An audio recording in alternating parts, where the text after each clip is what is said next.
नेपालको प्रधानमन्त्री को हुनुहुन्छ? नरेन्द्र मोदी।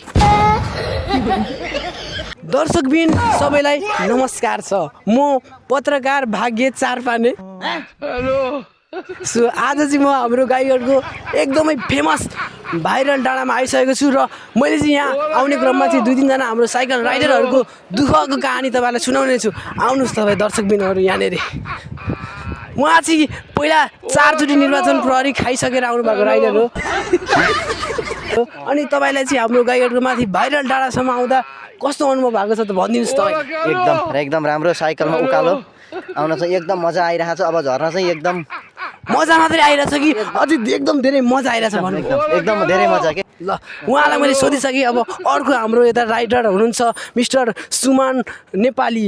तपाईँलाई चाहिँ कस्तो महसुस भइरहेछ यहाँ माथि गाईघाटसम्म राइड गर्दाखेरि? एकदम राम्रो लागिरहेछ। एकदम राम्रो। अनि गर्लफ्रेन्ड बनाउनु भएको छैन तपाईँले? गर्लफ्रेन्ड नि छैन, बनाएकै छ। बनाउने गर्नुहोस्। हेर्नुहोस् दर्शकबिनहरू, यत्रो माथि डाँडामा आउँदा त कमसेकम एउटा गर्लफ्रेन्ड त हुनु पर्यो नि। मुखमा फाल्ने हुने एउटा गर्लफ्रेन्डसम्म छैन।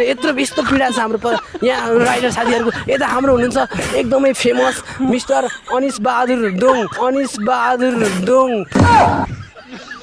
उहाँले उहाँको 1-2वटा कुरा सुनिदिनु होला। तपाईँलाई चाहिँ कस्तो लागिरहेछ यहाँ डाँडासम्म आउँदाखेरि? साह्रै राम्रो लागिरहेछ।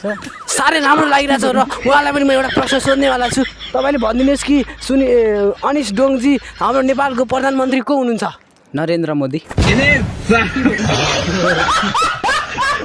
लहरमा फाल्ने हुने एउटा पत्रकारको विजय गरिदियो दर्शकबिनहरू। एउटा राइडर जस्तो मान्छे भएर नेपालको प्रधानमन्त्री नरेन्द्र मोदी भन्छ। यसको चेप्टो गोप्टो पारेर हान्नुपर्ने, मा फाल्ने हुने।